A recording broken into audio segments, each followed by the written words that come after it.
করা হয়েছে, লাআল্লাকুম তাত্তাকুন, যেন আমরা মুত্তাকি হতে পারি।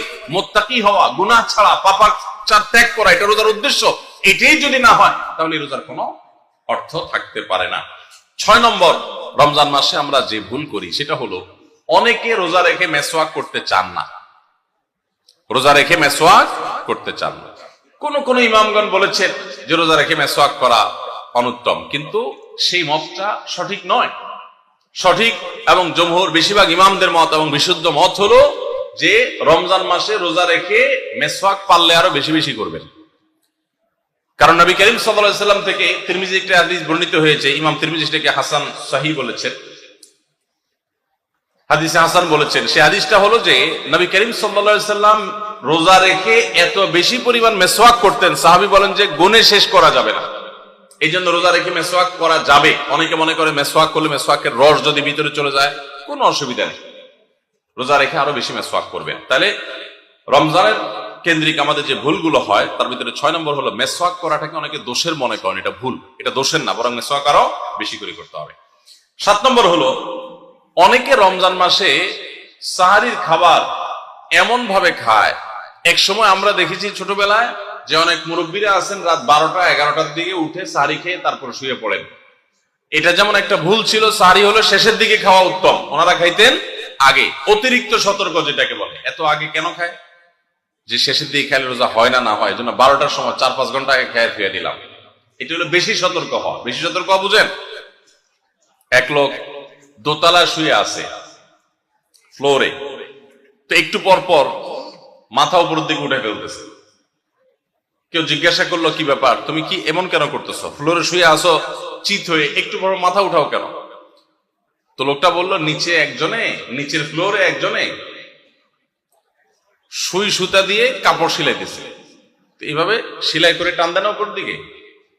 তো বলে যে সতর্ক থাকতে তো দোষ নাই, যদি ফ্লোর ভেদ করে আমার মাথা লাগে, এই জন্য মাথা উঠে ফেলতেছে।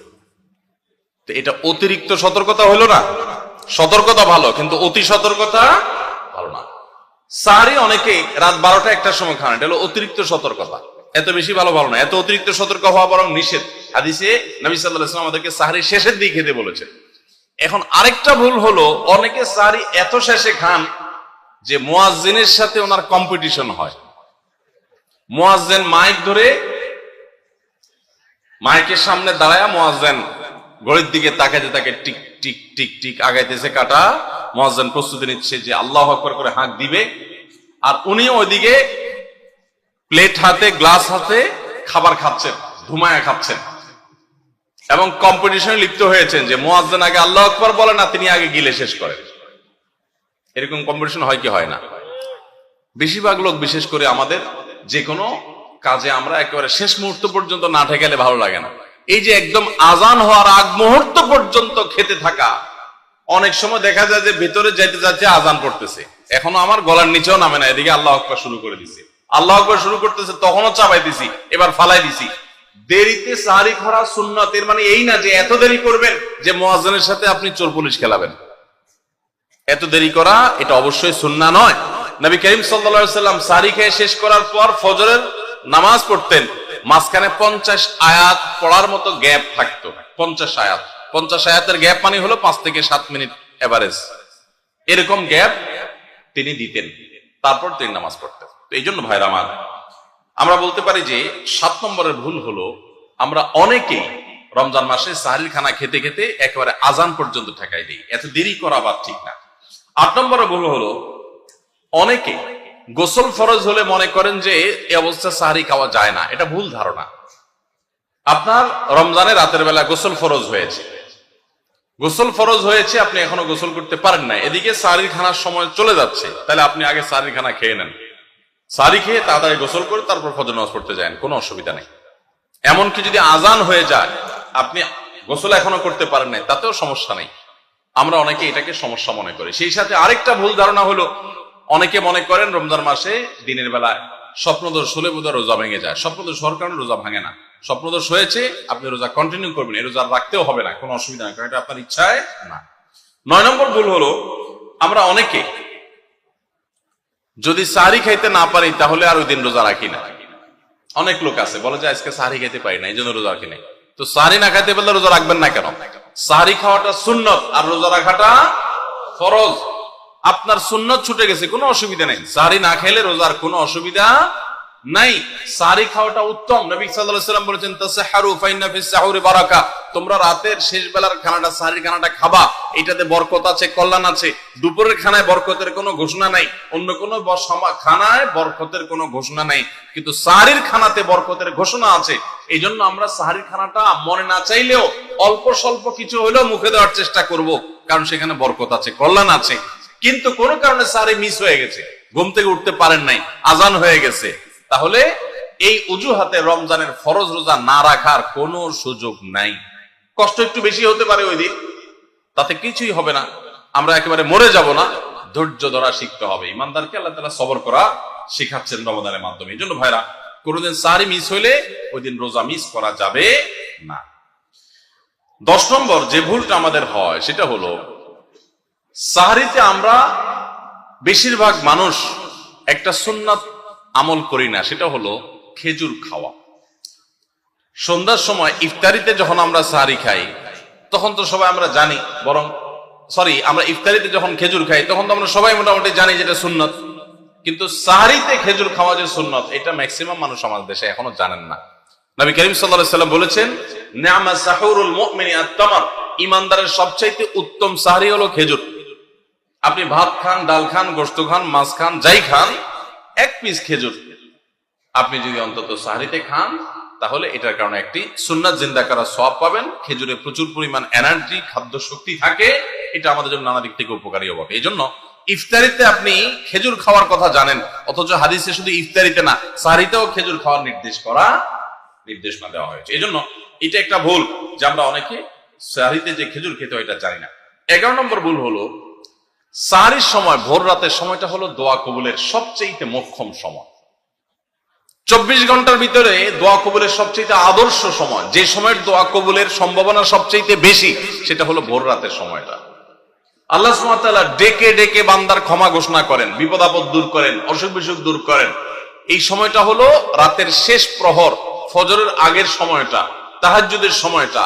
11 মাস ধরে আমরা নানা ব্যস্ততার অজুহাতে আমাদের তাহাজ্জুদ পড়ার সুযোগ হয় না, ভোর রাতে ওঠার সুযোগ হয় না। ভাইরা আমার, রমাদানের মাস, আপনি তো সাহারি খেতে প্রায় প্রতিদিনই উঠছেন। আপনার যেহেতু সাহারি খাওয়ার উদ্দেশ্যে উঠাই লাগে, তো আপনি কেন এই মাসে সাহারির সময়, ভোর রাতের এই সময়টাতে যখন আল্লাহর সাধারণ ক্ষমা ঘোষণা করেন, ওই সময়টাতে আপনি কেন শুধুমাত্র খেয়ে পরে আপনি মসজিদে চলে যাবেন ফজরের জন্য? অবশ্যই আপনি সাহারি খেতে উঠলে 2-5 মিনিট সময় বের করে বিশেষভাবে আল্লাহর কাছে দোয়ায় মনোনিবেশ করবেন। আমাদের একটা বড় ভুল হলো, সাহারির এই সময়টাকে দোয়ায় আমরা মনোনিবেশ করি না। সম্ভব হলে 2 রাকাত নামাজ পড়েন, 4 রাকাত নামাজ পড়েন। সেটা যদি না পারেন, তো সাহারির খানা শেষে অথবা আগে আপনি আপনার রুমে গিয়ে লাইট বন্ধ করে নিরিবিলি জায়গায় একটু আল্লাহর কাছে হাত তুলে একটু চোখের পানি ফেলে চান, দোয়া করেন। দোয়ার এই সুযোগটা 11 মাস আপনি পান না, রমজান মাসে সাহারির উসিলায় পেয়েছেন, তো আপনি সেই সুযোগটা কেন হাতছাড়া করবেন? আমি বিনয়ের সাথে বলতে চাই, একজন মানুষের জন্য আমরা এই সুযোগটা হাতছাড়া না করি। আমি পারতপক্ষে কোনোদিন এই সুযোগটা হাতছাড়া করি না ভাইরা। যেদিন কিছুই করতে পারি না, ওইরকম দোয়া করার সময় হয়তো নাই, কোনো কারণে দেরি হয়ে গেছে উঠতে উঠতে, ওই দিন খাইতে খাইতে মনে মনে দোয়া করার চেষ্টা করি, প্লেটটা ধুইতে ধুইতে দোয়া করার চেষ্টা করি।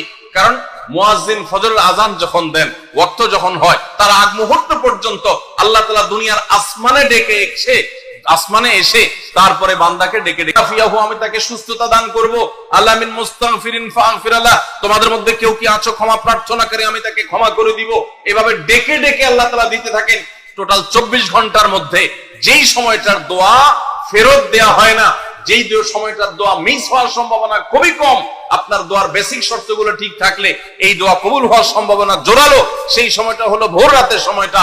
রমজান মাসে এই সময়টাতে দোয়ার যে সুযোগ তৈরি হয়, দোয়ার যে বিশাল সুযোগ আপনি পান, এই সুযোগটা হাতছাড়া করে আপনি শুধুমাত্র খেয়ে দিয়ে এই সময়টাকে পার করে দেন, এটা কখনো বুদ্ধিমানের কাজ হতে পারে না। এই জন্য রমজান মাসের ভুলগুলোর মধ্যে থেকে একটা হলো যে সাহারির সময়টাতে, ভোর রাতের সময়টাতে, দোয়া কবুলের গুরুত্বপূর্ণ সময়টাতে আমরা দোয়া তো করিই না। অনেকে ওই সময় আজকাল সাহারি পার্টি বের করেছেন, তামাশা বের করেছেন, অনেকে টেলিভিশনের প্রোগ্রাম দেখেন। কোন চ্যানেলে সারির সময়ের কোন প্রোগ্রাম আমরাও মাঝে মধ্যে এগুলো আগে রেকর্ড করা থাকে। সারির সময় আমরা টেলিভিশনে প্রোগ্রাম করতে যাই না, আগে রেকর্ড করা থাকে, সেগুলো চলে। এগুলো হলো তাদের জন্য যারা টেলিভিশনে হারাম জিনিস দেখবে, ওই টাইমটাতে সে যেন হারাম জিনিস না দেখে ভালো কিছু দেখে। আপনাদেরকে আমরা বলবো কখনো ওই ভোর রাতের ওই সময় ইসলামিক প্রোগ্রামও দেখতে যাবেন না। আপনি ওই সময়টাতে আল্লাহর সাথে কথা বলবেন। ওই টাইমটা ইবাদতের সময়, ওই টাইমটা দোয়া এবং রোজাদারের সময়। আমরা বেশিরভাগ মানুষ এই ভুলটা করি যে রমজানে আল্লাহর কাছে পাওয়ার এই বিশাল সুযোগ আমরা হাতছাড়া করে ফেলি। আমরা এখন থেকে সাহারিতে উঠলে দোয়া করবো তো ইনশাআল্লাহ। আল্লাহ আমাদের সবাইকে তৌফিক দান করুন। তাহলে এটি ছিল 11 নম্বর ভুল। রমাদানকে আমাদের সার্থক করতে হলে এই ভুলটা দূর করতে হবে, সংশোধন করতে হবে। সাহারিতে দোয়া থেকে বিরত থাকা, এই ভুল করা যাবে না।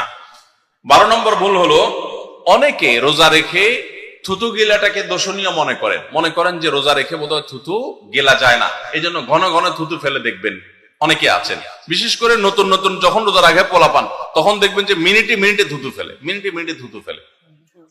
আছে না নাই? এই ঘন ঘন রোজা রাখে আপনার থুতু ফেলে কেন? কারণ মনে করতেছে থুতু গিললে তার রোজা ভেঙে যাবে। ভাই, থুতু যদি আপনি না গিলেন আপনি বাঁচবেন? থুতু না গিললে কেউ বাঁচবে? যতই আপনি থুতু ফেলেন, আপনার থুতু তো কিছু না কিছু ভিতরে যাবেই। যদি না যায়, গলা শুকিয়ে গেলে তো আপনি মরেই যাবেন। এই জন্য এটা একটা ভুল যে আমরা মনে করি থুতু ফেলা লাগে। রোজা রেখে রোজার কারণে এক্সট্রা কোনো থুতু ফেলার দরকার নাই। আপনার মুখে বালু চলে আসছে, একটা মশা ঢুকে গেছে, আপনি রোজা আছে, এটা যেন ভিতরে না যায়, সেজন্য থুতুটা ফেলে দিলেন, এটা ভিন্ন কথা। আপনি বেসিনে গিয়ে ফেলে আপনি একটু পানি ঢেলে দিলেন। কিন্তু রোজা রেখে ঘন ঘন থুতু ফেলতে হবে, থুতু গিলা যাবে না, এরকম কোনো কথা নাই। এটা আমাদের একটা ভুল, রমজান কেন্দ্রিক একটা ভুল। 13 নম্বর ভুল হলো আমরা বেশিরভাগ মানুষ রমজান মাসে ফজরের নামাজ পড়ে এসে ঘুম দেই। আপনার যদি রাতে ঘুম না পুরে আবার দিনে ডিউটি থাকে, ঘুম একটু যদি যাওয়াই লাগে, তো ফজরের পর ঘুমাবেন না।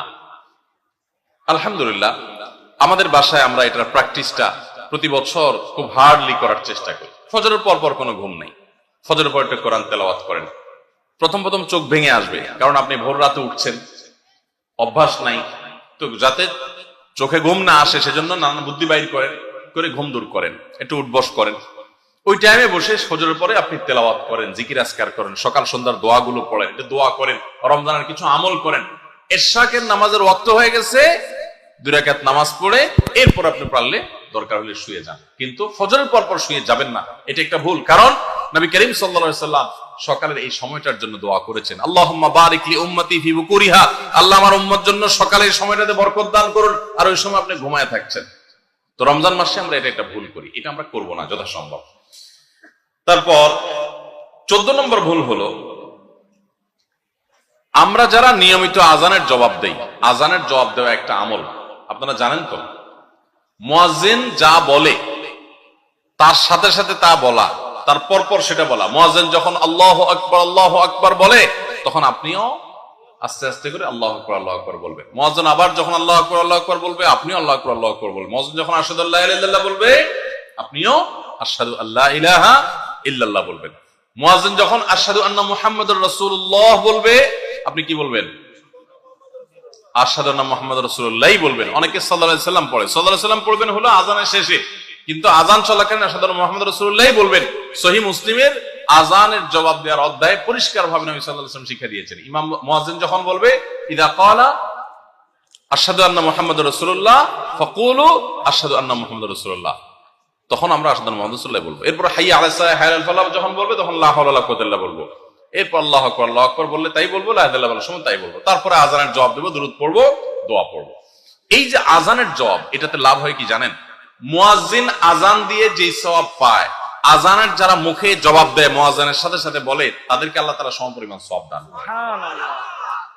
আর মুয়াজ্জিন কি পরিমাণ সওয়াব পায় সেটা কি জানেন? কোন মুয়াজ্জিন যদি আল্লাহকে খুশি করার জন্য আযান দেয়, দুনিয়ার উদ্দেশ্য তার কাছে না থাকে, বরং আল্লাহকে খুশি করাটাই তার উদ্দেশ্য থাকে, তাহলে এই মুয়াজ্জিনের ফজিলত হলো ওই মুয়াজ্জিনের আযান শুনে যত মানুষ মসজিদে আসবে, ওই ওয়াক্ত নামাজে যত মানুষ শামিল হবে, সবাই যে পরিমাণ সওয়াব পাবে, যার যার অ্যাকাউন্টে যাবে, বোনাস হিসাবে সবার সমপরিমাণ সওয়াব মুয়াজ্জিনকে দেওয়া হবে। আর আপনি মুয়াজ্জিনি না করে শুধু আযানের জবাব দিলেও সেই মর্যাদা বোনাস হিসেবে আল্লাহ তাআলা আপনাকে দান করবেন। এই হাদিসের ফজিলত একবার আরো 10, 12, 13 বছর আগে কোন এক জায়গায় আমি বলেছিলাম সৌদি আরবে থাকতে, তখন এক ভদ্র মহিলা আমাকে বললেন, হুজুর এই হাদিসটা আপনার কাছ থেকে শেখার পর, জানার পর থেকে আমি মক্কা শরীফের লাইভ আজান নিয়মিত ওই টাইমে, আমি রেডিও টেডিও শুনি না, মোবাইলে বিভিন্ন ভাবে লাইভ আজানটা আমি শোনার চেষ্টা করি এবং ওই মুয়াজ্জিনের সাথে সাথে জবাব দেওয়ার চেষ্টা করি। কারণ আমার যখন এটা জানা হলো যে মুয়াজ্জিন যত পরিমাণ সওয়াব পাবে তত পরিমাণ সওয়াব পাওয়া যাবে, তো মক্কার মুয়াজ্জিন সাহেবের আজান শুনে যত মানুষ প্রতি ওয়াক্তে নামাজ পড়ে, এত বেশি নামাজ তো দুনিয়ার অন্য কোন মসজিদে প্রত্যেক ওয়াক্তে পড়ে না। সো আমি লক্ষ লক্ষ মানুষের নামাজ পড়ার সময় সওয়াব মুয়াজ্জিনের পরিমাণ পেতে চাই, সেজন্য মক্কার লাইভ আজানটা আমি ফলো করি। সুবহানাল্লাহ। আমি অবাক হয়ে গেলাম, মানুষ আল্লাহর সন্তুষ্টির জন্য কত ভাবে চেষ্টা করে, অথচ আমরা হেলায় হারিয়ে ফেলি। আপনার মহল্লার যে আজানটা সবার আগে আপনার কানে আসে, আপনার মহল্লার আজান, ওটা জবাব আপনি দিবেন, এরপর বাকিগুলো আপনি দিতে পারলে দিবেন, না দিতে পারলে না। এই যে আজানের জবাব, এই আজানের জবাবটা আমরা অনেকে 12 মাসে একটু আধটু দেওয়ার চেষ্টা করলেও রমজান মাসে মাগরিবের নামাজের আজান, এটার জবাব নিয়মিত আজানের জবাবকারীরাও দেয় খুব কম। এটা রমজানের একটা ভুল। কেন দেয় না? কারণ সেই আসরের পর থেকে নিয়ে 10, 12 পদ, 13 পদ, 14 পদ ইফতার সামনে নিয়ে বসে যে দাঁত কচকচ কচকচ করতেছিল, হাতগুলো শুধুমাত্র আকুপাকু করতেছিল যে কখন আপনার বেগুনি ধরবে, কখন পেঁয়াজ ধরবে, কখন বুটমরিতে হাত দিবে। যখন আকুপাকু করতেছিল, সূর্য ডুবছে, মুয়াজ্জিন সাহেব আল্লাহু আকবার হাঁকা শুরু হয়েছে, আর হুমড়ি খেয়ে অনেক ঝাঁপায়া পড়ছে, খাইতে খাইতে কখন আজান শেষ হয়ে গেছে টেরও পায়নি। ঠিক না বেঠিক? আপনি খান, ওয়াক্ত হয়ে গেছে, সাথে সাথে আপনি খেলেন, আজান শুনলেন, সাথে সাথে আপনি খেলেন, ভালো কথা। একটু মুখে দিয়ে খেতে খেতে খাওয়ার ফাঁকে ফাঁকে মুয়াজ্জিনের আজানের জবাবটা দিয়ে ফেলেন। কিন্তু ম্যাক্সিমাম মানুষ আমরা এই ভুলটা করি। আমি খেয়াল করে দেখেছি, যারা নিয়মিত আজান দেয়, তারাও আজানের জবাব দেয়, তারাও দেখেছি এটা করে না, অর্থাৎ ভুল হয়ে যায়। তাহলে আমরা লক্ষ্য করবো তো ইনশাআল্লাহ, মাগরিবের সময় ইফতারের ফাঁকে ফাঁকে আমরা আজানের জবাব দিয়ে দিব। রমজান কেন্দ্রিক আমাদের 14 নম্বর ভুল জানলাম যে আমরা ইফতার খেতে খেতে মাগরিবের আজানের জবাবটা ভুলে যাই। এটা ভুলা উচিত না। রমজান মাসটা আরো বেশি করে করবেন, অন্যান্য মাসে করেন, আপনি রমজানে ইফতার অজুহাত দিয়ে মাগরিবের আজানের জবাব দিচ্ছেন, এটা গ্রহণযোগ্য হতে পারে না। 15 নম্বর আমাদের ভুল হলো, আমরা তুফান মিল গতিতে তারাবি পড়তে পছন্দ করি। ঠিক না বেঠিক? আমরা চেষ্টা করি আমাদের মোবাইল যদি 4G গতি থাকে, তারাবি যেন 5G হয়। সব কিছুতে স্পিড ভালো না, সবকিছুতে স্পিড ভালো না। আপনার নেটের ক্ষেত্রে স্পিড যত বেশি হবে তত ভালো, বুঝলাম। তারাবির ক্ষেত্রে ওই তারাবির কোয়ালিটি বেশি হবে যেই তারাবি ধীরে সুস্থে হবে, আস্তে আস্তে হবে, শান্তভাবে হবে, বেশি সময় নিয়ে হবে। আমরা এখনো এত অজ্ঞানতার মধ্যে আছি ধর্মের ব্যাপারে যে আমাদের অনেক এলাকার মুসল্লিদেরকে আমি দেখেছি, এখনো দেখা যায় কম্পিটিশনে লিপ্ত হয়। এক এলাকার মুসল্লি অন্য এলাকার মুসল্লিরা দেখলে বলে, দোস্ত তোদের তারাবির কি অবস্থা? বলে যে দোস্ত ভালোই, তো নতুন হাফেজ নিয়োগ পাইছে তোদের এখানে, তারাবি কতক্ষণ লাগে? বলে দোস্ত 1 ঘন্টা 5 মিনিট। তো এবার আগের দোস্ত বলে যে বলস কি, আমার তো 55 মিনিটে শেষ। মানে খুব প্রাউড ফিল করতেছে যে আমাদের হাফেজ এত তুখোড় হাফেজ যে 55 মিনিটে শেষ করে ফেলা। শুনেন, হাফেজদের একটা গোমর বলি আপনাদেরকে। গোমরটা হইল, হাফেজদের জন্য তাড়াতাড়ি পড়াটা অনেক সহজ, আস্তে পড়া এটা সব হাফেজ পারে না। বুঝতে পারছেন? যারা গাড়ি চালাতে পারেন, ড্রাইভিং জানেন, তারা ভালো করে বুঝবেন, গাড়ি জোরে চালাইতে খুব বেশি যোগ্যতা লাগে না, গাড়ি আস্তে চালানোর জন্য যোগ্যতা লাগে। আমি জীবনে যখন প্রথম গাড়ির স্টিয়ারিং হুইল ধরে শেখা শুরু করি, আমাকে ট্রেনিং দিছে নেপালের একজন ভাই, আমার সহকর্মী, সৌদি আরবে ছিলেন, আলেম মানুষ, মদিনা ফারেক, শেখ রিয়াজুল হক। তো উনি আমাকে স্টিয়ারিং ধরে যখন আমি গাড়ি চালানো শুরু করছি, আপনারা যারা গাড়ি চালানো শিখাইছেন বা শিখতে দেখছেন, দেখবেন নতুন নতুন যারা ড্রাইভার হয়, একদম বিসমিল্লাহ বলে শুরু করে, যখন সাধারণত রাস্তাঘাট ফাঁকা থাকলে ভোরে এরকম সময় তো চালায়, তো তখন রাস্তা ফাঁকা পায়, আপনার স্কার্টার চাপ দিলে গাড়ি ভঁ ভঁ করে দৌড়ায়, শান্তি লাগে, আরো জোরে চাপ দেয়, আরো জোরে দৌড়ায়, শান্তি লাগে। তখন দেখবেন পাশে থাকা লোক বলে আস্তে আস্তে, মানে বেশি জোরে, কারণ আপনি কন্ট্রোল করতে পারবেন না। তো আমাকে তখন আমার ওই ড্রাইভিং এর যে শিক্ষক ছিলেন সে ভাই আমাকে বললেন, যখন আমি মোটামুটি চালাতে পারি অসুবিধা নাই, তখন উনি আমাকে বললেন আপনার জন্য এখন সবচেয়ে বড় টেস্ট হলো কত আস্তে চালাতে পারে, বিশেষ করে ম্যানুয়াল গিয়ারের গাড়ি যদি হয়, আর যদি পরীক্ষা হয় সবচেয়ে আস্তে চালানো, তো নতুন ড্রাইভার বেশিরভাগই ফেল করবে, কারণ আস্তে চালাতে গেলে একটু পরে স্টার্ট বন্ধ হয়ে যাবে, ব্যালেন্স রাখতে পারবে না। তো আমি দেখলাম ঠিক আমারও সে একই অবস্থা হচ্ছে, আস্তে তো পারি না। তো আমি বললাম যে ভাই আস্তে যে চালাইতে বলো তুমি, আস্তে তো চালাইতে পারতেছি না ভাই, জোরে তো ঠিকই পারি। তো আমার বলতেছে জোরে পালার জন্য যোগ্যতা লাগে না, তো চাপ দিলেই তো দৌড়ায়, তুমি ব্যালেন্স ঠিক রেখা দেখি কত আস্তে চালাতে পারো।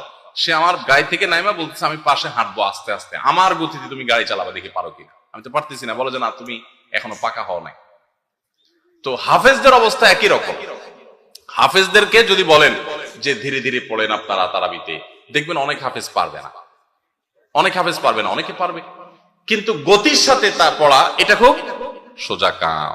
ভাইরা আমার, আমরা তারাবিতে গতি দিয়া যদি পড়ি, অনেক মসজিদে আছে হাফেজ সাহেবরা বেচারারা গতি তো সাধে দেয় না, মুসল্লিদের মুক্তাদিদের চাপের চোটে ওই বেচারারা দৌড়ের উপরে থাকে। হুজুর আপনারা তো দেরি হয় কেন? পাশের মসজিদে মুসল্লিরা চলে আসে আমাদের আগে, রাস্তাঘাটে দোকানে এসে তারা চা খাওয়া শুরু করে, আমরা পরে বাইর হই, আমাদের বাণিজ্য তো লাগে, তোদের হাফেজ বোধহয় ভালো হাফেজ না। বুঝতে পেরেছেন? ওই কপাল পড়ারা বুঝতেছে না যে তাড়াহুড়ো করাটা ভালো হাফেজ হওয়ার লক্ষণ না। তো এই জন্য ভাই তারাবিতে অতিরিক্ত তাড়াহুড়া করা এটা হলো আমাদের বড় একটা ভুল। ঢাকার ধানমন্ডি তাকওয়া মসজিদে আমাদের মুফতি সাইফুল ইসলাম ভাই আজকের অতিথি, ওনার মসজিদে আমি একবার তারাবি পড়েছি, সুবহানাল্লাহ, এত ধীরস্থিরতার তারাবি আমি জীবনে কোথাও দেখিনি। এত ধীরস্থিরতার তারাবি কিয়ামুল লাইল শেষ দশকে যে করে, এত লম্বা সময় নিয়ে এত আস্তে আস্তে পড়েন, আলহামদুলিল্লাহ মসজিদ ভর্তি মুসল্লি থাকে, পুরো ঢাকা থেকে মানুষ যায়। এরকম মসজিদ বাংলাদেশে আরো আছে, হাতে গোনা খুব কম। আমি অবশ্য তারাবিটা আমার বাসার নিচে আমার ছেলের ইমামতিতে সাধারণত পড়ি।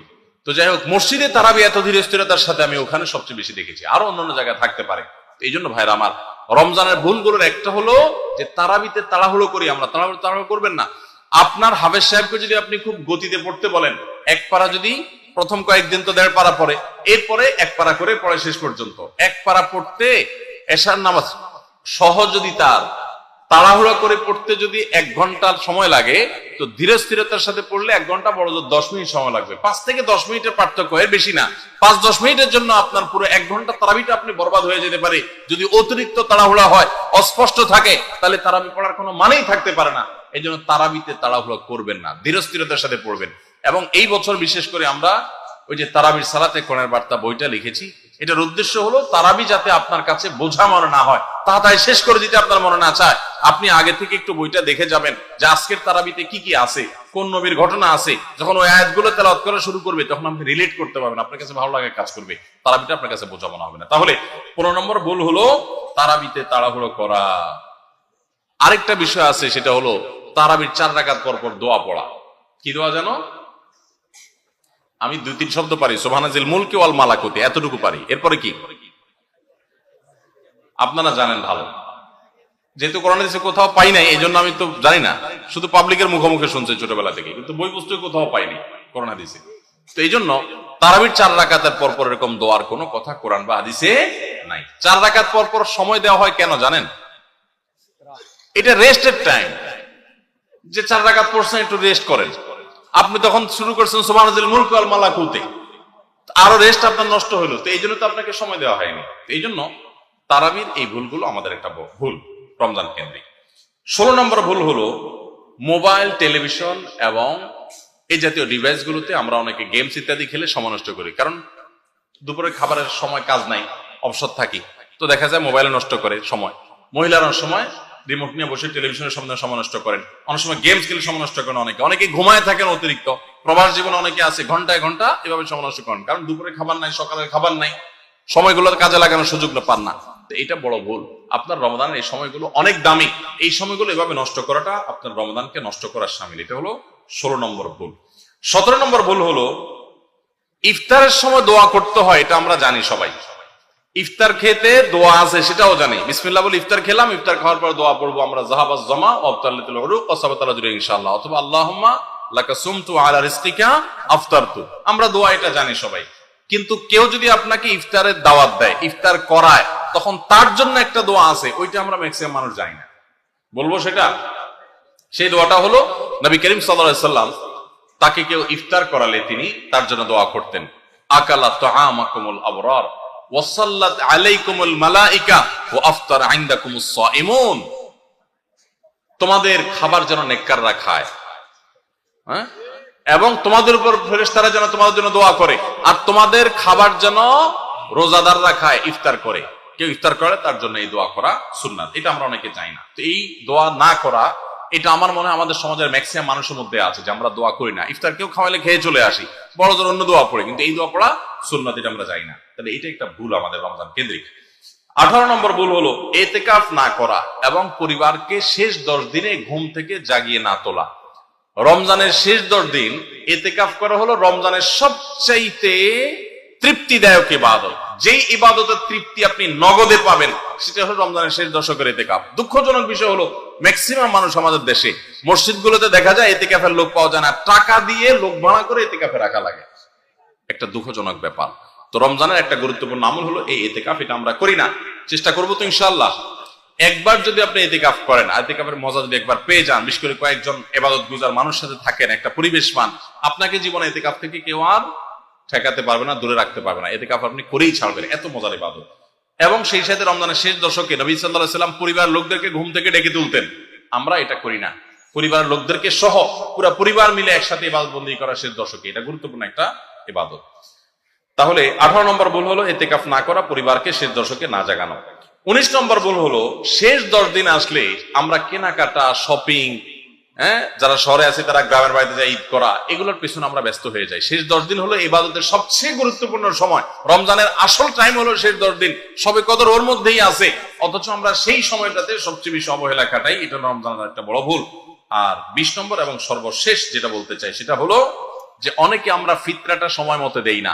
ফিতরাটা হলো চাঁদ উঠছে তখন থেকে নিয়ে ঈদ উল ফিতরের নামাজের আগ পর্যন্ত এই সময়ের মধ্যে দিয়ে দিবেন।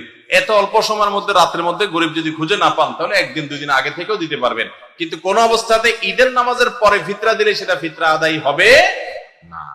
তাহলে ভাইরা আমার, এই 20টা ভুল যদি আমরা সংশোধন করতে পারি, এগুলোর প্রতি আমরা খেয়াল রাখতে পারি, তাহলে আশা করা যায় আমাদের রমজানটা বড় সুন্দর হবে, অর্থবহ হবে। এই রমজানটা আমাদেরকে তাকওয়া অর্জন করাবে এবং সফল এবং সার্থক রমজান আমরা কাটাতে পারবো। চেষ্টা করবো তো ইনশাআল্লাহ। আমি এক নজরে আবারও বলে দিচ্ছি, 1 নম্বরের ভুল হলো রমজানের চাঁদ না দেখা। শাবানের 29 তারিখে রমজানের চাঁদ তালাশ না করা পশ্চিম আকাশে, এটা আমাদের একটা ভুল।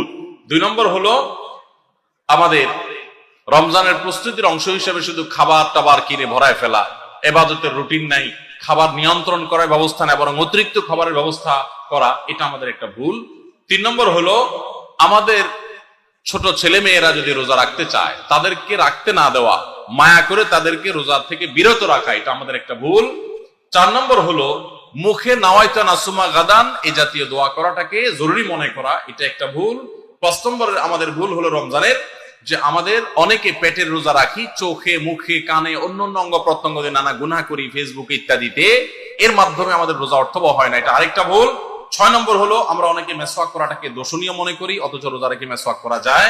7 নম্বরে ভুল হলো আমরা অনেকে সারি খেতে খেতে একেবারে আজান পর্যন্ত ঠেকাই দেই, অথচ এটা ভুল। আজান পর্যন্ত ঠেকাইতে হয় না, একটু আগে শেষ করতে হয়। এবং আজান দিচ্ছে তখন আপনি খাবেন, এটা তো রোজাই হবে না আপনার যদি ওয়াক্ত হয়ে যায়। আর 8 নম্বরে ভুল হলো আমরা অনেকে গোসল ফরজ হলে মনে করি সাহারি খাওয়া যায় না, অথচ গোসল ফরজ অবস্থায় সাহারি খাওয়া যায়। আর 9 নম্বরে ভুল হলো আমরা অনেকে সাহারি খেতে না পারলে ওই দিন রোজা রাখি না, অথচ সাহারি না খেতে পারলেও রোজা রাখা যায়। 10 নম্বরে ভুল হলো সাহারিতে খেজুর খাওয়া, এটা আমরা অনেকে জানি না যে খেজুর খাওয়া সুন্নাত, খাই না খেজুর আমরা, এটা একটা ভুল। 11 নম্বর ভুল হলো সাহারির সময় দোয়া কবুল হয় ভোর রাতে, এটা আমরা বেশিরভাগ মানুষ মিস করে ফেলি। 12 নম্বর ভুল হলো আমরা অনেকে মনে করি মুখের থুতু এটা গিলা যায় না রোজা অবস্থায়, জন্য ঘন ঘন থুতু ফেলি, এটা আরেকটা ভুল। 13 নম্বর ভুল হলো যে আমরা অনেকে ফজর নামাজের পরপরই রমজান মাসে শুয়ে পড়ি, একটু কমপক্ষে এশাক পর্যন্ত জেগে ইবাদতবন্দি করে তারপর ঘুমানো উচিত। আর 14 নম্বরে ভুল হলো মাগরিবের সময়, ইফতারের সময় যখন মুয়াজ্জিন আজান দেয়, অন্যান্য দিন আজানের জবাব দিল, রমজানে মাগরিবের সময় আমরা অনেকে আজানের জবাব মিস করে ফেলি, এটা একটা ভুল। ইফতারের ফাঁকে ফাঁকে আজানের জবাব দেওয়া উচিত। আর 15 নম্বর ভুল হলো তারাবিতে আমরা অনেকে তাড়াহুড়ো করা পছন্দ করি, অথচ সেটা তারাবির মানকে নষ্ট করে দেয়। 16 নম্বর ভুল হলো মোবাইলে, টেলিভিশনে, বিভিন্ন প্রোগ্রামে, গেমস ইত্যাদিতে আমরা রোজা থেকে যেহেতু খাবার দাবার নাই সকালে দুপুরে, এই টাইমটাতে আমরা সময় নষ্ট করি, এটা আরেকটা ভুল। আর 17 নম্বর হলো যে ব্যক্তি ইফতার করায় তার জন্য একটা দোয়া পড়তে হয়, আকাল্লা তাআমুকুল আবরার ওয়া সাল্লাত আলাইকুমুল মালায়েকা ওয়া আফতার ইনদাকুমুস সায়মুন। আমরা অনেকে কেউ ইফতার করে তাকে দোয়া করাতে যাই না, এটা আরেকটা ভুল। আর 18 নম্বর হলো রমজানের শেষ 10 দিনে নবী সাল্লাল্লাহু আলাইহি ওয়াসাল্লাম জীবনে কখনো ইতিকাফ ছাড়েন নাই। যত বছর তিনি বেঁচে ছিলেন প্রত্যেক বছর রমজানের শেষ 10 দিন তিনি মসজিদে ইতিকাফ করতেন। আমরা যে আমল নবী সাল্লাল্লাহু আলাইহি ওয়াসাল্লাম জীবনে এক বছরও ছাড়েন নাই, সে আমল বেশিরভাগ মানুষ জীবনে এক বছরও করি নাই। রমজানের আসল মজাই হলো ইতিকাফ, এটা আমরা বেশিরভাগ করি না, এটা একটা ভুল। এবং পরিবারের লোকদেরকে শেষ 10 দিন জাগায় তোলা ইবাদত বন্দেগীর জন্য, সেটা আমরা করি না। 19 নম্বর ভুল হলো শেষ 10 দিন হলো ইবাদতের 10 দিন। নবী সাল্লাল্লাহু আলাইহি ওয়াসাল্লাম ইয়াজতাহিদু ফীহি মা লা ইয়াজতাহিদু ফি গায়রি, এই 10 দিন ইবাদতের জন্য যত চেষ্টা করতেন এত চেষ্টা কখনো করতেন না। আর এই 10 দিন আমরা বেশিরভাগ মানুষ কেনাকাটা, শপিং ইত্যাদিতে ঘোরাফেরাতে নষ্ট করি, এটা সবচেয়ে বড় ভুলগুলোর একটা। আর 20 নম্বর হলো ফিতরা আমরা সময় মতো আদায় করি না। অনেকে ঈদের নামাজের পরে ফিতরা দেন, সেটা ফিতরা আদায় হবে না, সাধারণ দান হয়ে যাবে। এটা হলো 20 নম্বর এবং সর্বশেষ ভুল। আল্লাহ সুবহানাহু ওয়া তাআলা সমস্ত ভুল, বিচ্যুতি, ত্রুটি এই সবগুলা থেকে বেঁচে থেকে একটা অর্থবহ সার্থক রমাদান কাটাবার তৌফিক আমাদেরকে দান করুন। সারি খেতে খেতে ফজরের আজান দিয়ে দিলে করণীয় কি? সারি খেতে খেতে যদি ফজরের আজান দিয়ে দেয় এবং ওয়াক্ত হয়ে গেছে, ওয়াক্ত মতোই আজান দেওয়া হয়েছে, আজান দেওয়া হয়েছে তার মানে ওয়াক্ত হয়ে গেছে, তখন আপনি খাচ্ছেন, তাহলে সেই রোজা আপনাকে আবার রাখতে হবে, এই রোজা হয় নাই। কারণ সারি খেতে হবে ফজরের ওয়াক্ত হওয়ার আগে আগে। ফজরের ওয়াক্ত শুরু হয়ে গেছে, তখনও আপনি খাওয়াতেই আছেন এবং গিলেছেন, তাহলে আপনার রোজা হবে না। যদি এমন হয় যে ওয়াক্ত হচ্ছে তার আগ মুহূর্তে খেয়েছেন, এখন মুখে খাবার আছে, খান নাই, নিয়েছেন খাওয়ার জন্য, বাকি ওয়াক্ত হয়েছে বা আজান হয়েছে দেখে আপনি ফেলে দিয়েছেন, তাহলে রোজা হতে পারে। এখন দেখবেন যে ওয়াক্ত হওয়ার পরে কিছু খাইছেন কিনা, অল্প যদি খেয়ে থাকেন ওয়াক্ত হওয়ার পর, ধরুন আপনার 5:20 আজান হলো বা ওয়াক্ত হলো ফজরের, আপনি ঠিক 5:20 সময় অল্প একটু খেয়েছেন, এক ঢোক পানি খেয়েছেন, বাস এই রোজাটা আপনার আবার রেখে দিতে হবে, কাজা করতে হবে। রমজানে হারিয়ে যাওয়া এমন কিছু আমলের কথা বলুন যা অধিক ফজিলতপূর্ণ আমল, কিন্তু তা অনেকেই জানে না বা আমল করে না। 4টি আমলের কথা বলতে পারি। 4টি আমল আমরা অনেকেই গুরুত্ব দেই না, অথচ সে আমলগুলো আমাদের পুরো রমাদানকে সম্পূর্ণ সার্থক করে দিতে পারে, অর্থবহ করে দিতে পারে, রমজান সাকসেস করে দিতে পারে। সে 4টার ভিতরে প্রথম এবং 1 নম্বর যেটা বলতে চাই তা হলো রমজান মাসে রোজা রেখে এবং রাতের বেলা পুরো রমজান জুড়ে সকল প্রকার পাপাচার, কাউকে কষ্ট দেওয়া, গালি দেওয়া, হক নষ্ট করা, সব ধরনের গুনাহ থেকে, গীবত, শিকায়াত করা, চোখের গুনাহ, সোশ্যাল মিডিয়া ইত্যাদি সবগুলো থেকে বেঁচে থাকবেন। প্ল্যান করে যে কোনো মূল্যে প্রয়োজনে আমি আইডি ডিঅ্যাক্টিভ করে ফেলবো, অ্যাপ ডিলিট করে ফেলবো, তারপর সব ধরনের গুনাহ থেকে বেঁচে থাকবেন। এটা হলো রমজান সার্থক করার সবচেয়ে গুরুত্বপূর্ণ কাজ। 1। 2 নম্বর হলো রমজানে আমরা অনেকে কোরআন পড়ি কিন্তু কোরআন শোনাশুনি করি না। হাফেজরা করে অবশ্য। নবী করিম সাল্লাল্লাহু আলাইহি ওয়াসাল্লাম রমজানে শোনাশুনি করতেন, এটা একটা হারিয়ে যাওয়া সুন্নাহ বলতে পারি। জিবরিলকে তিনি শোনাতেন, আবার জিবরিলের কাছ থেকে তিনি শুনতেন। এই জন্য আপনি কোরআন পড়বেন, আপনার স্ত্রী শুনবে, আবার স্ত্রী পড়বে, আপনি শুনবেন।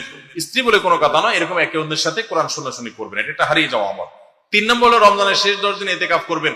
রমজানের শেষ 10 দিন ইতিকাফ এমন একটা আমল, রমজানের রোজা ফরজ হওয়ার পর থেকে নিয়ে মৃত্যু পর্যন্ত নবী সাল্লাল্লাহু আলাইহি ওয়াসাল্লাম জীবনে কখনো ইতিকাফ ছাড়েন নাই।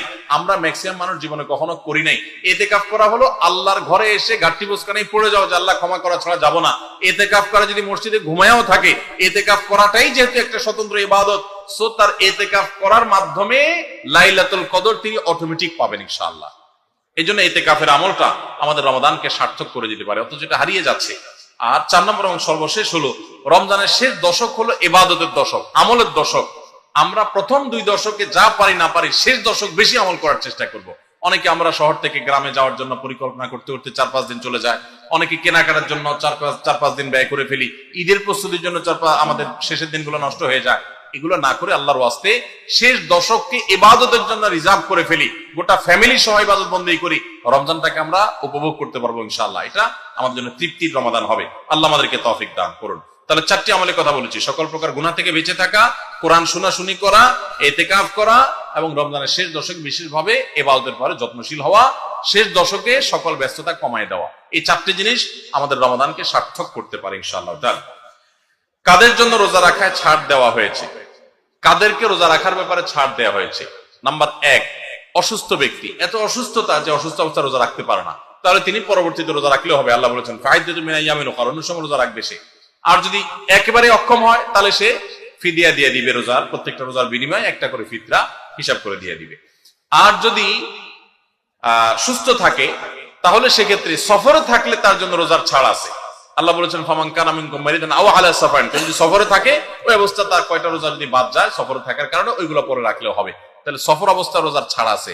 অসুস্থ অবস্থা রোজার ছাড়া, যদি অসুস্থতা সেই লেভেলের হয়, সামান্য একটু সর্দি কাশি হয়েছে আর ওই অজুহাতে রোজা রাখবে না, সেই সুযোগ কিন্তু নাই। তাহলে এই দুই অবস্থা রোজা না রাখার সুযোগ আছে। আর মেয়েরা তো মাসিক অবস্থা রোজা রাখবেই না, নিষেধ। তখন শবে কদরের নামাজের নিয়ত ও কোন সূরা দিয়ে পড়তে হয় একটু জানাবেন। শবে কদরের নামাজের আলাদা কোনো নিয়ম নেই যে 2 রাকাত করে অমুক সূরা এতবার পড়তে হবে অমুক রাকাতে, এরকম কোনো কথা নেই। লাইলাতুল কদর বা শবে কদর হিসেবে রমজানের শেষ দশকে সবগুলো রাতে না পারলে বিজোড় রাতগুলোতে 21, 23, 25, 27, 29 এই রাতগুলোতে বিশেষভাবে ইবাদত বন্দেগী বেশি বেশি করবেন।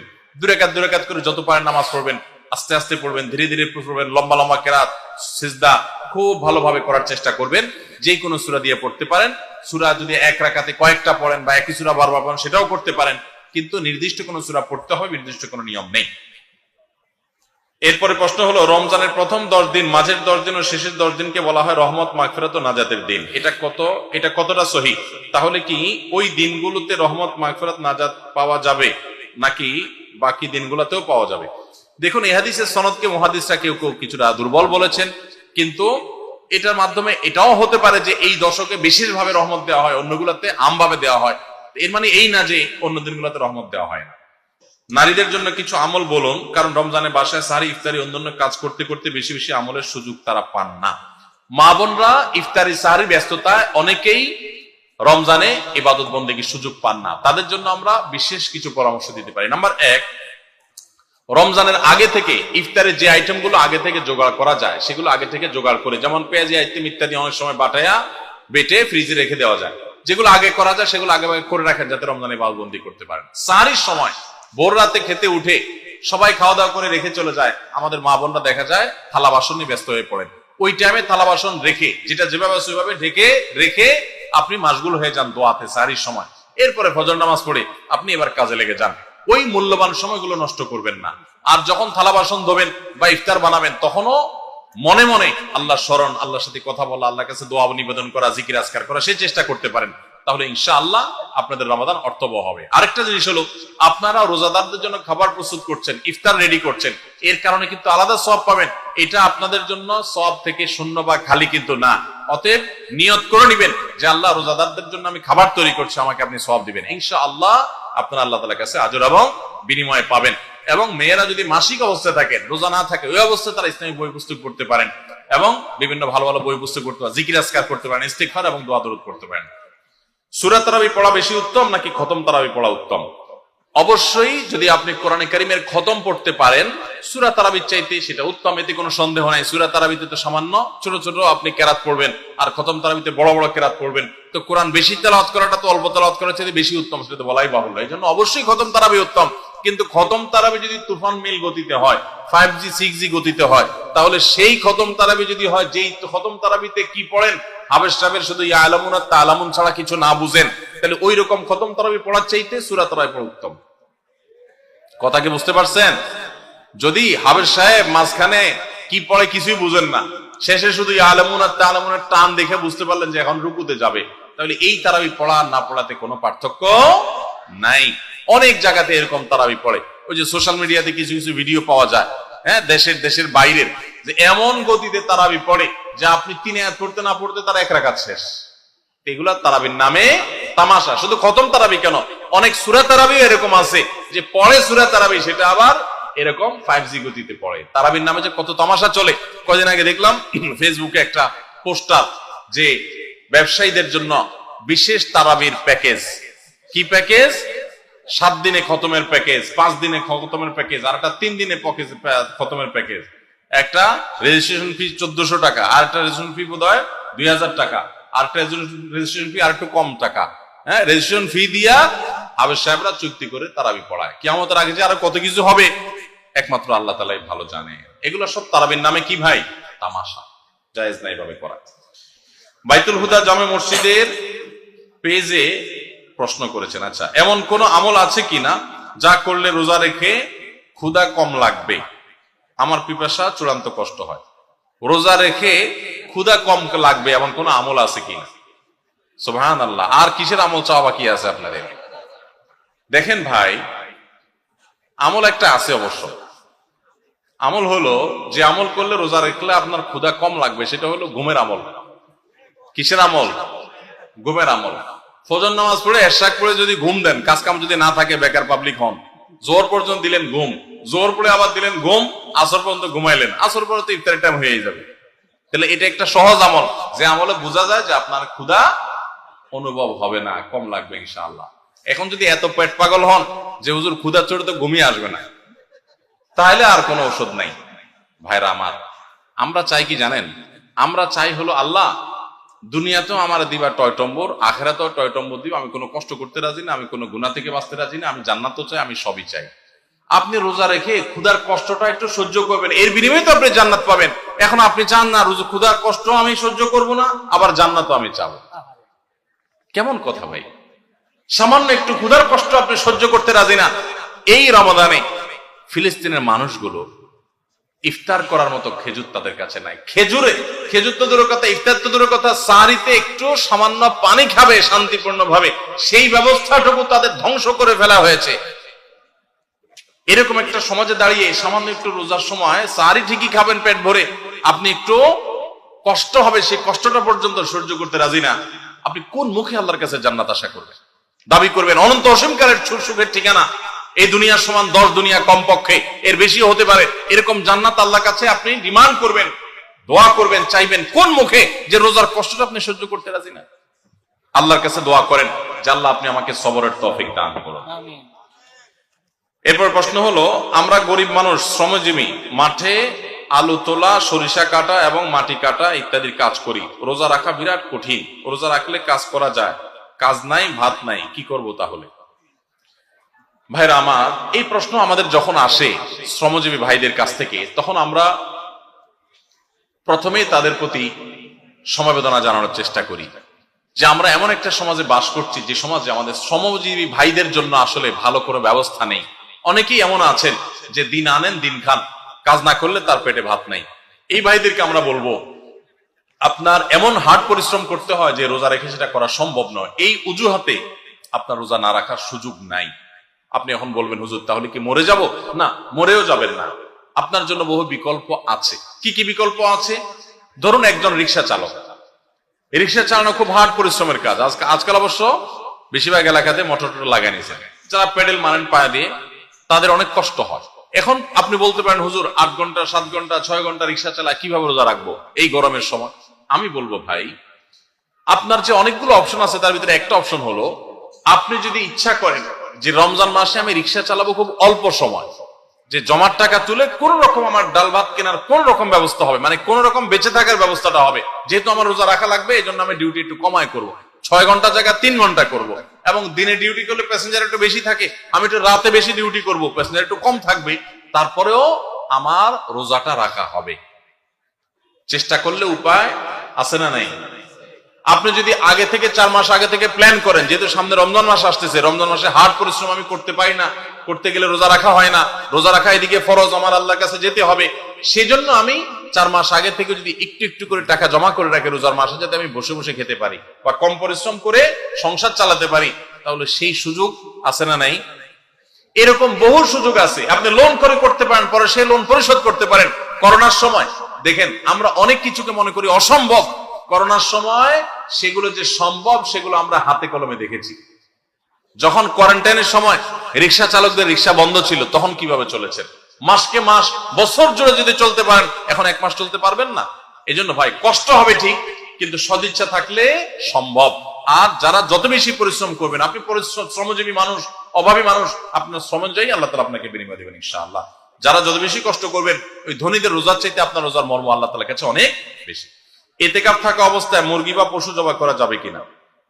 ইতিকাফ করা অবস্থায় মুরগি পশু জবাই করবেন কেন? কি দুঃখে? বাইরের লোকের টান পড়ছে?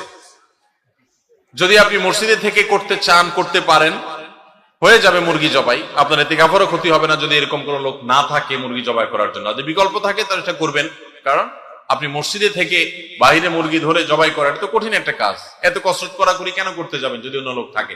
যদি না থাকে কেউ, আপনি মসজিদ থেকে যদি মুরগি জবাই করে দেন সেটা জায়েজ হতে পারে। আমার উপর যখন রোজা ফরজ হয় তখন আমার বয়স 11 বছর ছিল, আমি তখন রোজা রাখি নাই। এখন কিভাবে রোজা রাখবো? আপনি এখন রোজা রাখবেন, আগের যত রোজা বাকি ছিল রাখেন নাই সেগুলো কতগুলো হলো আনুমানিক একটা ফিগার বের করে এখন থেকে রোজাগুলো রেখে রেখে শেষ করুন। অনেক বাবা মা আছেন, তাদের যে সমস্ত বাচ্চারা একটু কষ্ট করলেও রোজা রাখতে পারে সেই সমস্ত বাচ্চাদেরকে অনেক বাবা মা নিজেরা রোজা রাখতে দেন না।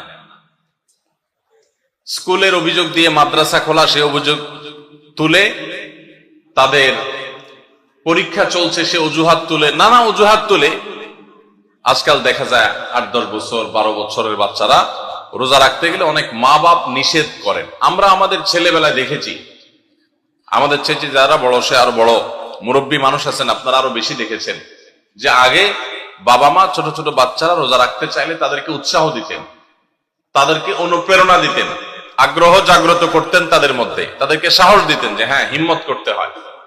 এখন বেশিরভাগ বাবা মা তাদের সন্তানদেরকে রোজা রাখতে উৎসাহিত করে না, বরং বাচ্চারা রোজা রাখতে গেলে তারা বলে না রাখার দরকার না, তুমি ভেঙে ফেলো।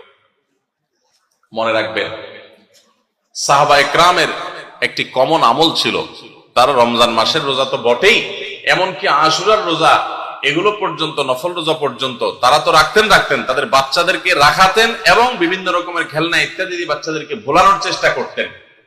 সেই সাহাবীরা যাদেরকে তাদের মা বাবারা শৈশবে কৈশোরে রোজা রাখার ব্যাপারে উৎসাহ দিয়েছেন, প্রেরণা দিয়েছেন, শিক্ষা দিয়েছেন, সাহস জুগিয়েছেন, তারাই কিন্তু বিশ্বটা জয় করেছে। কারণ কষ্ট করা শিখেছে, কষ্ট সহিষ্ণু হয়েছেন, ধৈর্য ধারণ করা শিখেছেন। রোজা রাখা মানে সংযম, এই সংযম শিখেছেন। ক্ষুধা হবে, খাবারও সামনে থাকবে কিন্তু খাওয়া যাবে না।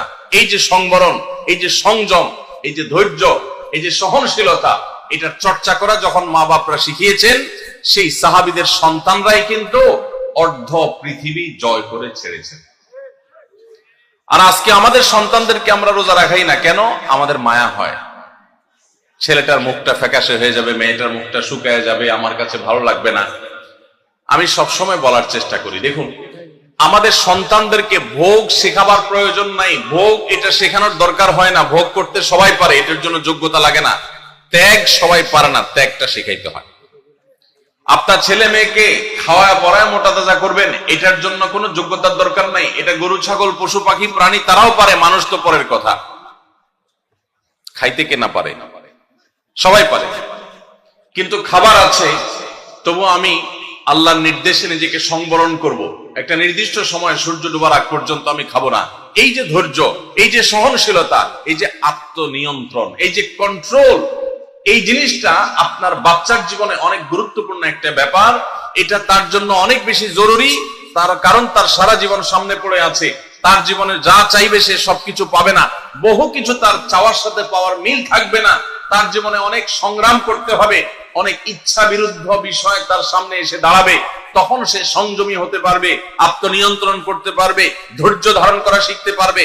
আপনি যদি তাকে রোজা শিখান, আপনি তাকে যদি শ্রম শিখান, আপনি যদি তাকে বিরত থাকা শিখান, আপনি যদি তাকে সংযমের এই ইবাদত শিখান, আর যদি শুধুমাত্র ভোগ শিখান, বাচ্চা মুখ দিয়ে বাইর করলো আর আপনি অস্থির হয়ে গেছেন তাকে দেওয়ার জন্য, চোখ দিয়ে কোনো দিকে তাকাইলে তো সে কেনার জন্য আপনি পাগল পড়া হয়ে গেছেন, এমনকি হালাল হারাম পর্যন্ত বাজ বিচার করছেন না। বাচ্চা যা চাচ্ছে তা দিচ্ছেন, যা চাচ্ছে না তাও দিচ্ছেন। এই যে ভোগবাদের ভিতরে নিজেও হাবুডুবু খাচ্ছেন, বাচ্চাকেও হাবুডুবু খাওয়াচ্ছেন, এর মাধ্যমে আপনার বাচ্চা কখনো যোগ্য মানুষ হবে না। আপনার বাচ্চা আর যা হোক বিশ্বজয়ী সাহাবায়ে কেরামের সেই অনুসরণকারী বাচ্চা হতে পারবে না। তাদেরকে যদি আপনি সংগ্রাম শেখাতে চান, ভোর রাতে ঘুম থেকে জাগতে শেখান, ভোর রাতে উঠতে শিখান, আরামের ঘুম ছাড়া শিখান, আরামের কম্বল ত্যাগ করা শিখান। খাবার সামনে আছে, পানীয় সামনে আছে, ক্ষুধাও আছে, তৃষ্ণাও আছে, তারপরও সে খাবে না, এই সংযম শিখান। এরা দেখবেন পৃথিবীর নানা বাধার পাহাড় তারা ডিঙাতে শিখবে, নানা বাধার প্রাচীর তারা ডিঙাতে শিখবে, অতিক্রম করতে শিখবে। গোটা ইসলামটা আমাদেরকে কন্ট্রোল শিখায়। ভোগবাদী পৃথিবী আমাদেরকে শুধুমাত্র ভোগের উন্মাদনায় মাতাল হতে শিখায়, ইসলাম কন্ট্রোল করতে শিখায়।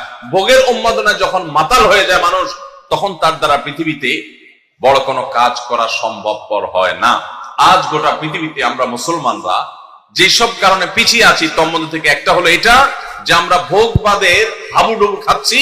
আমরা ইসলামের যে নিয়ন্ত্রণ, আত্মনিয়ন্ত্রণ করার চর্চা এবং এর ট্রেনিং, এর প্রশিক্ষণ পাওয়ার কথা সেটা আমরা নিচ্ছি না। রমাদান উপলক্ষে আমাদের বড় ভুল হলো যে আমরা নিজেরাও সিয়াম কি বলে সেটা বুঝার চেষ্টা করি না। রোজা কিন্তু আমাদের সাথে কথা বলে। রোজা বলে, দেখো তুমি রোজা রেখে তুমি পান করছো না, তোমার তৃষ্ণা আছে, রুমে কেউ নাই, ফ্রিজে ঠান্ডা পানি আছে, চাইলেই খাইতে পারো কিন্তু তুমি খাচ্ছ না। তোমার ঘরে কেউ নেই, পেটে ক্ষুধা আছে, আবার হাতের কাছে খাবারও আছে, তারপর তুমি খাচ্ছ না কেন? আল্লাহ নিষেধ করেছেন সেজন্য। এখান থেকে শিক্ষা গ্রহণ করে তোমার সামগ্রিক জীবনে আল্লাহর সমস্ত নিষিদ্ধ বিষয় থেকে বেঁচে থাকার যে ট্রেনিং এবং চর্চা সেটা তুমি গ্রহণ করবা, এই কথাই রোজা আমাদেরকে প্রতিনিয়ত বলে। তো এই জন্য রমাদান কেন্দ্রিক আমাদের একটা বড় ভুল হলো এই রোজার বার্তাটা আমরা নিজেরাও গ্রহণ করতে পারি না। আমাদের শিশুরা, বিশেষ করে যারা রোজা রাখার উপযোগী হয়, আমি 2 বছর 3 বছরের শিশুকে তো রোজা রাখার কথা বলি না, ইসলামও সে কথা বলে না, কিন্তু আপনার বাচ্চা যখন 8-10 বছর বয়স হয়ে যায়, যখন থেকে 7-8 বছর পার হয়ে যাওয়ার পর সে রোজা রাখতে শিখে, একদিন হয়তো সে জোহর পর্যন্ত রাখবে, এরপর ভেঙে ফেলবে, কোনো গুনাহ হবে না। আরেকদিন হয়তো সে আরেক ঘন্টা বেশি রাখবে, আরেকদিন হয়তো আসর পর্যন্ত রেখে ভাঙার মতো অবস্থা তৈরি হবে, প্রয়োজনে ভেঙে ফেলবে, এরপর আস্তে আস্তে সে রোজা রাখা শিখবে। এই বাচ্চা যে কষ্ট করা শিখে, যে ধৈর্য ধরা শিখে, যে ক্ষুধার কষ্ট এটা নিয়ন্ত্রণ এটা বুঝে, সেই বাচ্চা অনেক বড় কিছু করতে পারবে, তার দ্বারা ভালো কিছু হবে। তো আমাদের বাচ্চাদেরকে রোজা রাখতে চাইলে তাদেরকে আমরা আরো বেশি উৎসাহ দেব, অনুপ্রেরণা দেব, সাহস দেব, তাদেরকে ভুলানোর চেষ্টা করব। এরা ইনশাআল্লাহ খাঁটি মুসলমান হতে পারবে, যোগ্য মানুষ হতে পারবে। তাহলে রমজান কেন্দ্রিক আমাদের এই ভুলটা একটা বড় ভুল যে আমরা আমাদের সন্তানদেরকে দেখা যায় রোজা রাখার ব্যাপারে উৎসাহ দেই না, বরং অনেকে নিরুৎসাহ দেই। মনে রাখবেন, কোন বাবা, কোন অভিভাবক যেন বাচ্চাদেরকে নিরুৎসাহিত আমরা না করি। 4 নম্বর রমাদান কেন্দ্রিক আমাদের ভুল হলো আমরা অনেকে মনে করি ভোর রাতে আমরা যখন সাহরি খাইতে উঠি, সাহরি খাওয়ার পর আমাদের মুখে রোজার নিয়ত করা লাগে। এটা আমরা অনেকে এখনো মনে করি, নাওয়াইতু আন আসুমা গাদান, এরপরে কি মিন শাহরি রমাদান। দেখছেন সবার কড়কড়া মুখস্থ, মাশাআল্লাহ। হ্যাঁ, মাসনুন দোয়ার কথা যদি জিজ্ঞাসা করি তাহলে অনেকেই বলতে পারবেন না, কিন্তু যে দোয়ার কোনো ভিত্তি কোরআন হাদিসে কোথাও নাই, ওইটা সবার মুখস্থ। নকলটা সবার মুখস্থ, আসলটার খবর নাই। রমজান মাসে বা রমজানের বাইরে কোন সময় রোজার নিয়ত মুখে উচ্চারণ করা, এই যে নাওয়াইতু আন আসুমা গাদান মিন শাহরি রমাদান, আরো কি কি আছে, এরকম কোন দোয়া পড়ার কথা কোরআন কিংবা হাদিসে কোন নির্দেশ আমাদেরকে দেওয়া হয় নাই। আপনি সাহরি খাইতে উঠছেন কি জন্য? রোজা রাখার জন্য। রমজান রোজা রাখার উদ্দেশ্যে সাহরি খাইতে উঠছেন, বাস এটাই নিয়ত। নিয়ত মানে মনের উদ্দেশ্য, নিয়ত মানে কি? মনের উদ্দেশ্য। অতএব সে উদ্দেশ্য আছে, তাতে নিয়ত হয়ে গেছে। মুখের নিয়ত করাটাকে যারা জরুরি বা আবশ্যক মনে করেন তারা অবশ্যই ভুলের মধ্যে আছেন, এবং এটাকে জরুরি আবশ্যক বানানোর কারণে বেদাত হতে পারে, বরং গুনাহ হতে পারে। রমাদান কেন্দ্রিক একটা ছোট ভুল বলা যেতে পারে যে এই মুখে নাওয়াইতু আন আসুমা দোয়া পড়াটাকে আমরা জরুরি মনে করি। অনেক ক্যালেন্ডার ইত্যাদি দেখবেন এরকম, রমজানের ক্যালেন্ডার, ইফতার সাহরির ক্যালেন্ডার, ওখানে দেখবেন এরকম দোয়া দেওয়া আছে। এই দোয়ার কোনো ভিত্তি কোরআন অথবা হাদিসে নাই। নকল জিনিস বোঝার একটা সহজ পদ্ধতি বলি, এই যে দোয়া আছে নাওয়াইতু আন আসুমা গাদান, এই দোয়ার শেষে হাদিসের কিতাবের নাম, বইয়ের নাম, হাদিস নম্বর, কোন রেফারেন্স আপনারা দেখবেন না। বুঝতে পেরেছেন? এটা হলো মেড ইন জিনজিরা জিনিস আইটেম যেরকম দেখেন না, ওই রকম। তো এই জন্য এটাকে একটা আমরা ছোট ভুল বলতে পারি রমাদান কেন্দ্রিক, যে আমরা মুখে নিয়ত করাকে অনেক আবশ্যক মনে করি। 5 নম্বর রমাদান কেন্দ্রিক আমাদের ভুল হলো আমরা বেশিরভাগ মানুষ, শতকরা হয়তো 90%-এরও বেশি মানুষ আমরা যারা রোজা রাখি, আমরা শুধুমাত্র পেটের রোজা করি। রোজাটা শুধু পেটের না ভাই, রোজাটা পুরো বডির, রোজাটা পুরো শরীরের, মাথা থেকে পা পর্যন্ত শরীরের প্রত্যেকটা অঙ্গের রোজা আছে। আমরা শুধু পান বা আহার থেকে, যৌনাচার থেকে বিরত থাকাটাকে রোজা মনে করি। আপনি চোখ দিয়া মোবাইলে হারাম জিনিস দেখলেন, যেই মেয়েকে দেখা আপনার জন্য অ্যালাউড না, আপনি তার ছবি দেখলেন, ভিডিও দেখলেন, সেটা নাটকের নামে, সিনেমার নামে, কোন ভিডিওতে, কোন শর্ট ভিডিওতে, টিকটকে, কোন জায়গা আপনি দেখলেন, আপনি অনলাইনে অফলাইনে দেখলেন, তাহলে আপনার চোখের রোজা নষ্ট হলো। আপনার হাতের রোজা নষ্ট হবে যদি হাত দিয়ে কোনো গুনাহের কাজ করেন। পাও দিয়ে যদি কোনো অন্যায়ের পথে যান, পায়ের রোজা নষ্ট হবে। কান দিয়ে যদি আপনি মিউজিক শুনেন, আপনি গান শুনেন মিউজিক সহ, আপনি হারাম কিছু শুনেন, গীবত শিকায়াত শুনেন, তাহলে সেক্ষেত্রে কানের রোজা নষ্ট হবে। ঠিক একইভাবে আপনি মুখ দিয়ে খারাপ কোনো কথা বললেন, কটু কোনো কথা বললেন, গালিগালাজ করলেন, কারোর সাথে ঝগড়াঝাটি করলেন, তাহলে আপনার মুখের রোজা নষ্ট হবে। পুরো শরীরের প্রত্যেকটা অঙ্গ প্রত্যঙ্গের রোজা আছে। আমাদের রোজার দুইটা দিক, একটা হলো রোজার বডি, একটা হলো রোজার স্ট্রাকচার, আর একটা রোজার ফিনিশিং। স্ট্রাকচারটা দাঁড়াবে আপনি সবে সাদেক থেকে নিয়ে সাহারি থেকে নিয়ে ইফতারি পর্যন্ত আপনি কিছু পান করলেন না, আহার করলেন না, এবং যৌনাচার থেকে বিরত থাকলেন, বৈধ সেটা থেকেও বিরত থাকলেন, তাহলে আপনার রোজার স্ট্রাকচারটা দাঁড়িয়ে গেল। কিন্তু এই রোজা বা সিয়ামের ফিনিশিংটা হবে তখন যখন আপনার মাথা থেকে পা পর্যন্ত শরীরের প্রত্যেকটা অঙ্গ প্রত্যঙ্গের রোজা রাখবেন। শরীরের প্রত্যেকটা অঙ্গ প্রত্যঙ্গকে যখন আপনি গুনাহ থেকে বাঁচাবেন, তখন আপনার রোজাটা পূর্ণতা পাবে। নবী করিম সাল্লাল্লাহু আলাইহি সাল্লাম বলেছেন, বুখারীর হাদিস, মাল্লাম ইয়াদা কাওলা যুরি ওয়াল আমাল বি ওয়াল জাহল ফালাইসা লিল্লাহি হাজাহ আন ইয়াদা তাআমাহু ওয়া শারাবা। যে ব্যক্তি রোজা রেখে মিথ্যা কথা বাদ দিল না, রোজা রাখছে আবার মিথ্যা কথা বলে। আবার যে ব্যক্তি মিথ্যা কাজ, প্রতারণা, 2 নম্বরে এই সমস্ত বাদ দিল না রোজা রেখে, যে ব্যক্তি মূর্খতা সুলভ কাজ করলো, এই ব্যক্তি রোজা রাখে উপবাস থাকায় আল্লাহর কোনো ঠেকা পড়ে নাই, অর্থাৎ তার নিজের কোনো লাভ হয় না, তাহলে এটা উপবাস থাকা ছাড়া আর কি। ঠিক একইভাবে নবী করিম সাল্লাল্লাহু আলাইহি সাল্লাম বলেছেন, কোন ব্যক্তি রোজাদার অবস্থায় কেউ যদি তার সাথে বিবাদে লিপ্ত হতে আসে, ঝগড়া করতে আসে, সে বলবে ইন্নী সায়েম, তোমার কথার বহুত জবাব দেওয়ার ছিল, কিন্তু আমি রোজাদার আছি, সো আমি তোমার সাথে কথা বাড়াতে চাই না।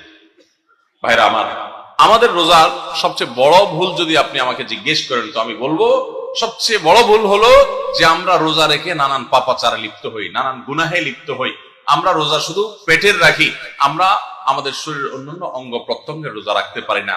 রোজা মনেরও করতে হয়, মন দিয়ে কোনো খারাপ চিন্তা করব না, খারাপ জল্পনা কল্পনা করব না, অন্যায় কোনো কিছু করব না, মনের ভিতরে হিংসা রাখবো না, বিদ্বেষ রাখবো না, কারোর প্রতি শত্রুতা রাখবো না, এটা মনের রোজা। আর পুরো শরীর যখন রোজা রাখবে, তখন এই ব্যক্তি হবে এমন রোজাদার যে রোজার স্ট্রাকচারও ঠিক আছে, ফিনিশিংও ঠিক আছে, পূর্ণাঙ্গ রোজা রেখে এই ব্যক্তি রাইয়ান নামক গেট দিয়ে প্রবেশের উপযোগী। এই ব্যক্তি স্বয়ং আল্লাহর কাছ থেকে কিয়ামতের ময়দানে সেই মহাপুরস্কারের উপযুক্ত। এই ব্যক্তি সিয়ামের মাধ্যমে কোরআন এবং হাদিসে যত পুরস্কারের কথা বলা আছে সবগুলোর উপযুক্ত হতে পারবে। যে ব্যক্তির রোজা তাকে শুধু পেটের চাহিদা থেকে তাকে দূরে রাখে না, বরং শরীরের সমস্ত অঙ্গ প্রত্যঙ্গ দ্বারায় সমস্ত পাপাচার থেকে বিরত থাকার সংগ্রাম করে, নিয়ত করে, চেষ্টা করে এবং সেটা বাস্তবায়ন করে। আল্লাহ আমাদের সবাইকে তৌফিক দান করুন। ভাইরা আমার, তাহলে 5 নম্বরের ভুল বললাম যে রোজা রেখে আমরা অনেকেই নানান রকমের পাপাচার লিপ্ত হই। আমরা এগুলো ছাড়বো তো ইনশাআল্লাহ। আল্লাহ সুবহানাহু ওয়া তাআলা বলেছেন, কেন রোজা ফরজ করা হয়েছে? লাআল্লাকুম তাত্তাকুন, যেন আমরা মুত্তাকি হতে পারি। মুত্তাকি হওয়া, গুনাহ ছাড়া, পাপাচার ত্যাগ করা, এটা রোজার উদ্দেশ্য। এটাই যদি না হয়, তাহলে রোজার কোনো অর্থ থাকতে পারে না। 6 নম্বর, রমজান মাসে আমরা যে ভুল করি সেটা হলো অনেকে রোজা রেখে মেসওয়াক করতে চান না। রোজা রেখে মেসওয়াক করতে চান না। কোন ইমামগণ বলেছেন যে রোজা রেখে মেসওয়াক করা অনুত্তম, কিন্তু সেই মতটা সঠিক নয়। সঠিক এবং জমহুর বেশিরভাগ ইমামদের মত এবং বিশুদ্ধ মত হলো যে রমজান মাসে রোজা রেখে মেসওয়াক পারলে আরো বেশি বেশি করবেন। কারণ নবী করিম সাল্লাল্লাহু আলাইহি সাল্লাম থেকে তিরমিজি একটা হাদিস বর্ণিত হয়েছে, ইমাম তিরমিজি এটাকে হাসান সহিহ বলেছেন, হাদিসে হাসান বলেছেন। সেই হাদিসটা হলো যে নবী করিম সাল্লাল্লাহু আলাইহি সাল্লাম রোজা রেখে এত বেশি পরিমাণ মেসওয়াক করতেন, সাহাবী বলেন যে গুণে শেষ করা যাবে না। এই জন্য রোজা রেখে মেসওয়াক করা যাবে। অনেকে মনে করে মেসওয়াক করলে মেসওয়াকের রস যদি ভিতরে চলে যায় কোনো অসুবিধা নেই, রোজা রেখে আরো বেশি মেসওয়াক করবেন। তাহলে রমজানের কেন্দ্রিক আমাদের যে ভুলগুলো হয় তার ভিতরে 6 নম্বর হলো মেসওয়াক করাটাকে অনেকে দোষের মনে করেন। এটা ভুল, এটা দোষের না, বরং মেসওয়াক আরো বেশি করে করতে হবে। 7 নম্বর হলো অনেকে রমজান মাসে সাহারির খাবার এমন ভাবে খায়। এক সময় আমরা দেখেছি ছোটবেলায় যে অনেক মুরব্বীরা আছেন রাত 12টা-11টার দিকে উঠে সাহারি খেয়ে তারপর শুয়ে পড়েন। এটা যেমন একটা ভুল ছিল, সাহারি হলো শেষের দিকে খাওয়া উত্তম, ওনারা খাইতেন আগে। অতিরিক্ত সতর্ক যেটাকে বলে। এত আগে কেন খায়? যে শেষের দিকে খাইলে রোজা হয় না, না হয়, এই জন্য 12টার সময় 4-5 ঘন্টা আগে খেয়ে ফিরে দিলাম। এটা হলো বেশি সতর্ক হওয়া। বেশি সতর্ক বুঝেন? এক লোক দোতলায় শুয়ে আছে ফ্লোরে, তো একটু পর পর মাথা উপরের দিকে উঠে ফেলতেছে। কেউ জিজ্ঞাসা করলো, কি ব্যাপার, তুমি কি এমন কেন করতেছো? ফ্লোরে শুয়ে আসো চিত হয়ে, একটু পর মাথা উঠাও কেন? তো লোকটা বললো নিচে একজনে, নিচের ফ্লোরে একজনে সুই সুতা দিয়ে কাপড় সিলাইতেছে, এইভাবে সেলাই করে টান দেন উপর দিকে। তো বলে যে সতর্ক থাকতে তো দোষ নাই, যদি ফ্লোর ভেদ করে আমার মাথা লাগে, এই জন্য মাথা উঠে ফেলতেছে। তো এটা অতিরিক্ত সতর্কতা হলো না? সতর্কতা ভালো, কিন্তু অতি সতর্কতা ভালো না। সাহারি অনেকে রাত 12টা-1টার সময় খান, এটা হলো অতিরিক্ত সতর্কতা। এত বেশি ভালো না, এত অতিরিক্ত সতর্ক হওয়া বরং নিষেধ। হাদিসে নবী সাল্লাল্লাহু আলাইহি ওয়াসাল্লাম আমাদেরকে সাহারি শেষের দিকে খেতে বলেছে। এখন আরেকটা ভুল হলো, অনেকে সাহারি এত শেষে খান যে মুয়াজ্জিনের সাথে ওনার কম্পিটিশন হয়। মুয়াজ্জিন মাইক ধরে, মাইকের সামনে দাঁড়ায় মুয়াজ্জিন ঘড়ির দিকে তাকাইতে তাকে টিক টিক টিক টিক আগাইতেছে কাটা। মুয়াজ্জিন প্রস্তুতি নিচ্ছে যে আল্লাহু আকবার করে হাঁক দিবে, আর উনি ওইদিকে প্লেট হাতে, গ্লাস হাতে খাবার খাচ্ছেন, ধুমায়া খাচ্ছেন, এবং কম্পিটিশনে লিপ্ত হয়েছেন যে মুয়াজ্জিন আগে আল্লাহু আকবার বলে না, তিনি আগে গিলে শেষ করেন। এরকম কম্পিটিশন হয় কি হয় না? বেশিরভাগ লোক, বিশেষ করে আমাদের যে কোনো কাজে আমরা একেবারে শেষ মুহূর্ত পর্যন্ত না ঠেকালে ভালো লাগে না। এই যে একদম আজান হওয়ার আগ মুহূর্ত পর্যন্ত খেতে থাকা, অনেক সময় দেখা যায় যে ভেতরে যাইতে যাচ্ছে আজান পড়তেছে, এখনো আমার গলার নিচেও নামে না, এদিকে আল্লাহু আকবার শুরু করে দিছি, আল্লাহু আকবার শুরু করতেছে, তখনও চাপাই দিছি, এবার ফালাই দিছি। দেরিতে সাহারি খাওয়া সুন্নাত, এর মানে এই না যে এত দেরি করবেন যে মুয়াজ্জিনের সাথে আপনি চোর পুলিশ খেলাবেন। এত দেরি করা এটা অবশ্যই সুন্নাহ নয়। নবী করিম সাল্লাল্লাহু আলাইহি ওয়াসাল্লাম সাহারি খেয়ে শেষ করার পর ফজরের নামাজ পড়তেন, মাঝখানে 50 আয়াত পড়ার মতো গ্যাপ থাকতো। 50 আয়াত, 50 আয়াতের গ্যাপ মানে হলো 5 থেকে 7 মিনিট এভারেজ, এরকম গ্যাপ তিনি দিতেন, তারপর তিনি নামাজ পড়তেন। তো এই জন্য ভাইরা আমার, আমরা বলতে পারি যে 7 নম্বরের ভুল হলো আমরা অনেকেই রমজান মাসে সাহারির খানা খেতে খেতে একেবারে আজান পর্যন্ত ঠেকাই দিই। এত দেরি করা আবার ঠিক না। 8 নম্বরের ভুল হলো অনেকে গোসল ফরজ হলে মনে করেন যে এই অবস্থা সাহারি খাওয়া যায় না। এটা ভুল ধারণা। আপনার রমজানে রাতের বেলা গোসল ফরজ হয়েছে, গোসল ফরজ হয়েছে, আপনি এখনো গোসল করতে পারেন না, এদিকে সাহারির খানার সময় চলে যাচ্ছে, তাহলে আপনি আগে সাহারির খানা খেয়ে নেন, সাহারি খেয়ে তাড়াতাড়ি গোসল করে তারপর ফজর নামাজ পড়তে যান, কোনো অসুবিধা নেই। এমনকি যদি আজান হয়ে যায়, আপনি গোসল এখনো করতে পারেন নাই, তাতেও সমস্যা নেই। আমরা অনেকে এটাকে সমস্যা মনে করি। সেই সাথে আরেকটা ভুল ধারণা হলো, অনেকে মনে করেন রমজান মাসে দিনের বেলায় স্বপ্নদোষ হলে বোধহয় রোজা ভেঙে যায়। স্বপ্নদোষ হওয়ার কারণে রোজা ভাঙে না।